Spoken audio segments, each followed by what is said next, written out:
চুলায় রান্না হচ্ছে।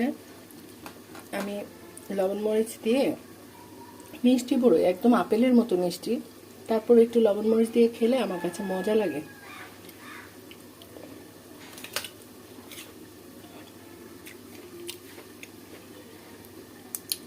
আপনাদের ভাইয়া বলে কি, সারাদিন ঘরের মধ্যে বেটা বেটা বেটা আর বেটিতে জ্ঞান জ্ঞান জ্ঞান জ্ঞান চলতেই আছে। আজকে নিজের গাছের ফল ফলাদি দেখিয়ে শুরু করে দিলাম আরেকটি নতুন ভিডিও। প্রিয় ভাই বোন বন্ধুরা সবাইকে আসসালামু আলাইকুম এবং আদাব। সবাই কেমন আছেন? আশা করছি অনেক অনেক ভালো আছেন। আপনাদের দোয়া আর ভালোবাসায় আল্লাহর অশেষ রহমতে ভালো মন্দ মিলিয়ে আছি। আর এই যে কলা আর পেঁপে দেখালাম, এই ভিডিওগুলা কিন্তু অনেক দিন আগের ছিল, শেয়ার করব করে আর করা হয় নাই, আজকে করেই ফেললাম। আর এই তো আমার সকালের নাস্তা। আজকে একটা রুটি নিয়েছি, একটা পরোটা নিয়েছি, ডিম ভাজি আর হচ্ছে বাঁধাকপি আলুর যে ভাজি করেছিলাম সেটা নিয়েছি। তারপর খাওয়া দাওয়া শেষ করে চুলায় ডালটা বসাই দিয়েছি। আজকে অনেক মজার একটা ডাল বসাই দিয়েছি। সেটা হচ্ছে রসুন কুচি, পেঁয়াজ কুচি, আদা কুচি, শুকনো মরিচ, তেজপাতা তেলের মধ্যে দিয়ে একটু হলুদের গুঁড়া দিয়েছি। তারপর ডালটা কষাই নিয়ে পরিমাণ মতো পানি দিয়ে রান্না করে নিয়েছি। তেজপাতার যে ফ্লেভারটা মাথা নষ্ট করার মতো। তো যাই হোক, ডাল রান্না তো হয়েই গেছে। তারপর কি রান্না করছি ঝটপট কিন্তু দেখিয়ে ফেলবো, কারণ আমি টুকটাক রান্না করতে করতে অনেক কিছু হয়ে যায়, সব কিছু শেয়ার না করলে ভালোও লাগে না।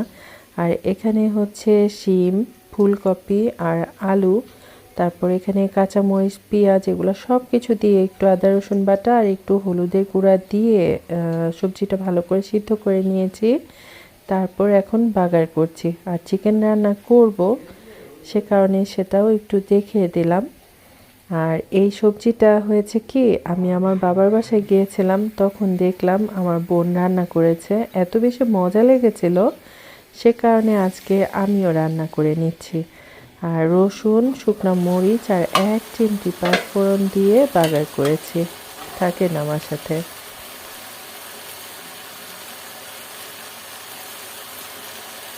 রসুন, পাঁচফোড়ন এগুলো দিয়ে বাগার করেছি। এখন আবার একটু ধনিয়া পাতা দিয়ে দিলাম। ধনিয়া পাতা না দিলেও হয়, যেহেতু আমার হাতের কাছে ছিল সে কারণে একটু দিয়ে দিলাম। ফুলকপি, আলু আর হচ্ছে শিম, এগুলা দিয়ে সবজিটা রান্না করলাম। এই সবজিটা দিয়ে ভাত খেতে যেমন মজা, তারপর হচ্ছে রুটি পরোটার সাথে তো তুলনাই নেই।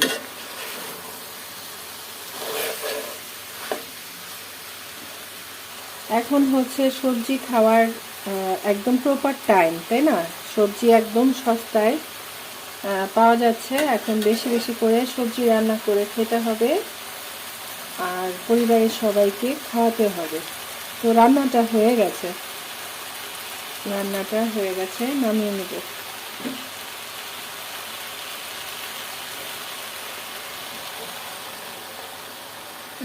তো আজকে সত্যি কথা হলো, আজকে একদম ভিডিও করার মুড ছিল না, সে কারণে সবজি রান্নাটা প্রথম থেকে শেয়ার করা হয়নি।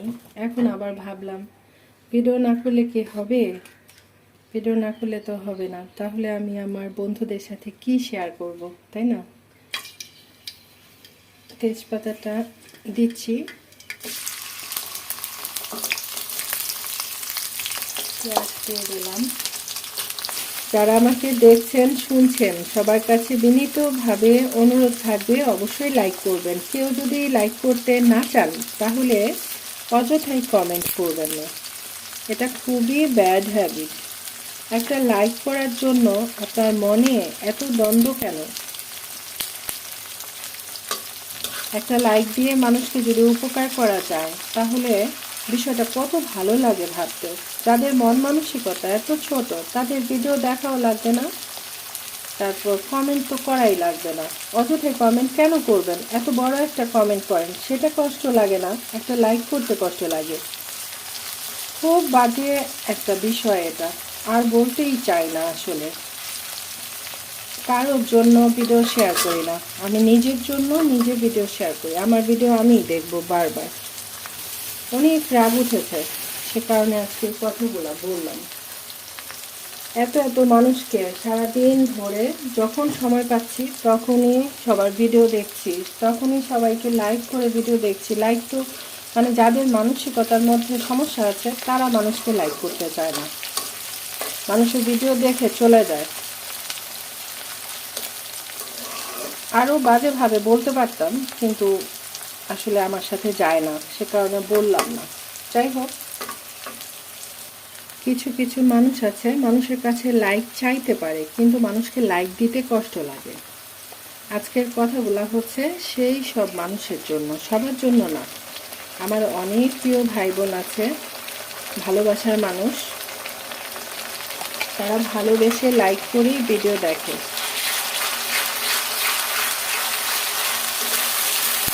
এখন পরিমাণ মতো লবণ দিয়ে দিলাম, পরিমাণ মতো হলুদের গুঁড়া দিয়ে দিলাম, আর হচ্ছে মরিচের গুঁড়া। ধনিয়ার গুঁড়া শেষ হয়ে গেছে, আনতে যে বলবো সেটা আর মনে থাকে না। আজকে একটু ঝাল করে রান্না করব। এই যে নামানোর আগে জিরার গুঁড়া দিয়ে দিব, আর ফ্লেভারের জন্য কয়েকটা কাঁচামরিচ দিয়ে দিব। রান্নার জন্য ফোটানো পানি আগেই করে রেখেছি।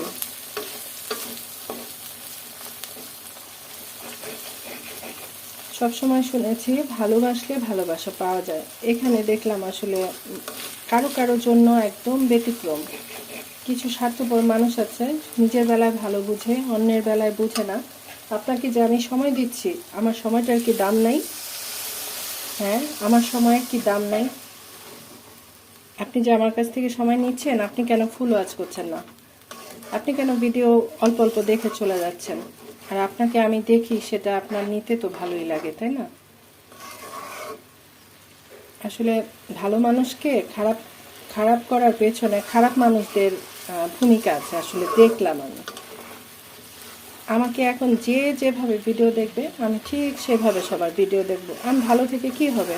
আমার ভালোটার মূল্য যদি আমি না পাই, তাহলে কি আমার ভালো থেকে লাভ আছে বলেন? কোনো লাভ নেই। যারা আমার সাথে ভালো ব্যবহার করবে, আমিও তাদের সাথে করব। আমি মুরগি রান্নার সময় কখনো দিই না, কি যেন বলে, টমেটো দিই না। অনেক আপুদেরকে দেখি টমেটো দিয়ে রান্না করে, সে কারণে ভাবলাম আজকে আমি একটু ট্রাই করি। তো আমি হচ্ছে একটু সস ব্যবহার করি, কিন্তু এইভাবে আস্ত টমেটো কখনো দিই না। তো যাই হোক, মাংসটা খুব ভালো, মশলাটা খুব ভালো করে কষাই নিয়েছি। এখন কেটে রাখা ধুয়ে রাখা আলু আর চিকেন এটার মধ্যে দিয়ে দিব। আমার কথায় কেউ মনে কষ্ট পাবেন না, একবার ভেবে দেখবেন যে আসলে আপু কেন এত রাগ করছে। আমি খেয়াল করে দেখলাম 30 জন মানুষ আমার ভিডিও দেখে ইউটিউবের, আর বাকি সবাই হচ্ছে বাহিরের।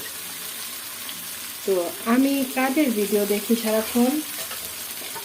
এই প্রশ্নটাই আমার মধ্যে বারবার যাওয়া আসা করে। আমি তো ভালোবেসে সবার পাশে থাকার চেষ্টা করছি। আমার একটা ফোন নিয়ে আমি নিজে ভিডিও বানাই, আবার হচ্ছে কী যেন বলে, ভিডিও করি, সবার ভিডিও দেখি, আবার মাঝে মাঝে অ্যাড তার লাইভে একটু সময় দেওয়ারও চেষ্টা করি।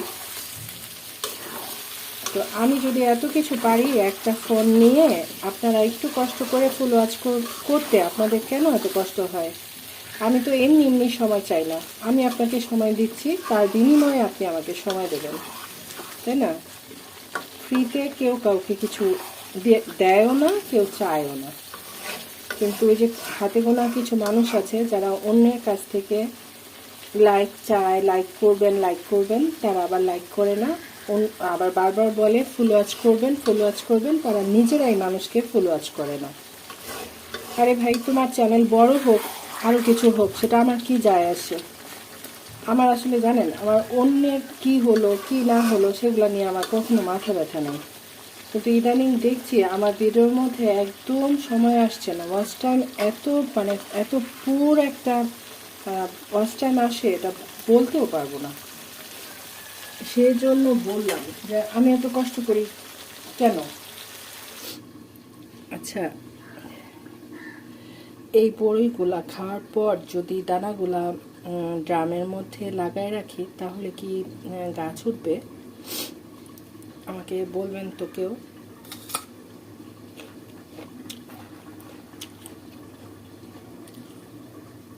ছোটবেলার কথা বলি, আপনাদের ভাইয়া যখন বড়ি নিয়ে আসছে তখন বললাম যে ছোটবেলায় আমি সারাক্ষণ বড়ই গাছের উপরেই বসে থাকতাম, লবণ মরিচে বাটি নিয়ে বড়ই খেতাম আর খেতাম, আর আমার হাতে হতো বড়ই গাছের কাটার এঁচড় দিয়ে ভরে যেত যখন বড়ইয়ের সিজনটা চলে আসতো। অনেক দুষ্ট ছিলাম ছোটবেলায়। আর আমার বাবার বাড়িতে অনেক ফল ফলাদের গাছ ছিল। অনেক সময় বড় আপাদের বান্ধবীরা আসতো পেয়ারা খাওয়ার জন্য, বড়ই খাওয়ার জন্য, তখন আমি সারাক্ষণ ওদের পাহারা দিতাম। ওরা বলতো কি, তোর ছোট বোনটার জন্য শান্তি মতো পেয়ারা বড়ি কিছু খেতেও পারি না, নিতেও পারি না। জিরার গুঁড়া শেষ হয়ে গেছে, সে কারণে কি করলাম, পাশের চুলায় মুরগিটা দিয়ে দিলাম আর এখানে জিরার গুঁড়া করে নিচ্ছি। জিরার গুঁড়া, আদা রসুন বাটা, এগুলো শেষ হয়ে গেলে অনেক বিরক্তিকর লাগে। এই জন্য ভাবলাম একটু বেশি করে নিয়ে প্ল্যান করে রেখে দেব। আমার কাছে কি যখন কাটটা তখন গুঁড়া করে দিলে ফ্লেভারটা অনেক বেশি ভালো লাগে, সে কারণে আমি একসাথে অনেকগুলা করি না। আজকে একটু রাগ করে নিয়ে নিলাম, হঠাৎ করে দেখা যায় নাইন শেষ হয়ে গেছে, তখন আবার করাটা বিরক্ত লাগে।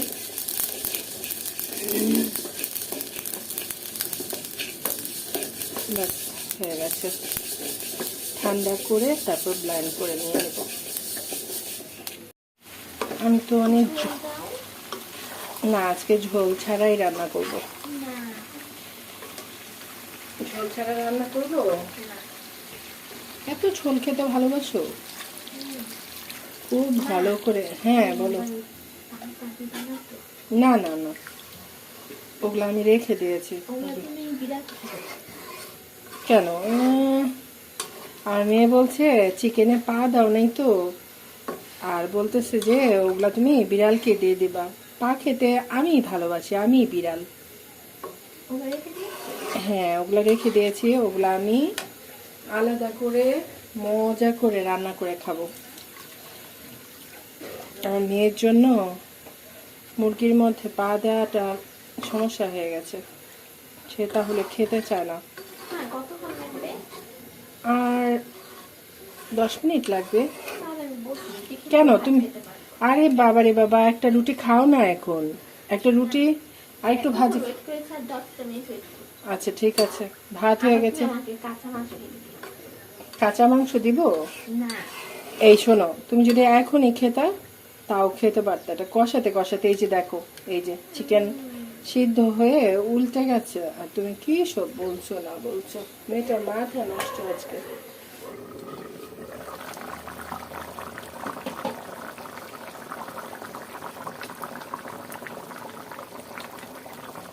একটু ফ্লেভারের জন্য দিলাম, ঝাল লবণ একদম পারফেক্ট আছে। এখন একটু জিরার গুঁড়া দিয়ে দিই, ফ্লেভারটা সুন্দর আসবে। প্লাস রান্নাটা হয়ে গেল। আর 4-5 মিনিট চুলার আঁচ একদম কম করে বসায় রাখবো, তারপর আপনাদের সাথে ফাইনাল লুক শেয়ার করব।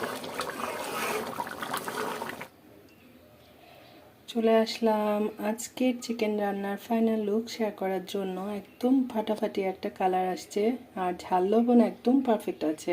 দেখতে লাল টুকটুকে মনে হলেও ঝালটা কিন্তু আমরা যেমন খেতে ভালোবাসি ঠিক তেমনই হয়েছে।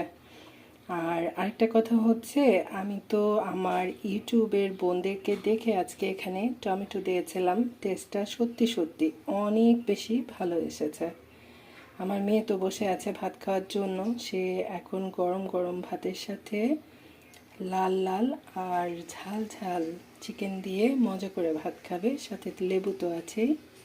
তো ঠিক আছে, থাকেন আমার সাথে। আজকে মোটামুটি অনেক রান্না বান্না করলাম, আর কয়েক পিস রুই মাছ এটা মেরিনেট করে রেখে দিলাম, যখন ইচ্ছে তখন মেয়েকে ভেজে দিতে পারবো। সে আবার তরকারি মাছ খেতে পছন্দ করে না, ভাজা মাছ খুব পছন্দ করে ভালোবেসে খায়। আজকে অনেক কথা বলেছি রাগ করে, অবশ্যই ভুলভ্রান্তি আছে, ক্ষমা সুন্দর চোখে দেখবেন। সবাই খুব বেশি বেশি ভালো থাকবেন, সুস্থ থাকবেন। আবার কথা হবে ইনশাল্লাহ। আল্লাহ হাফেজ। আসসালামু আলাইকুম।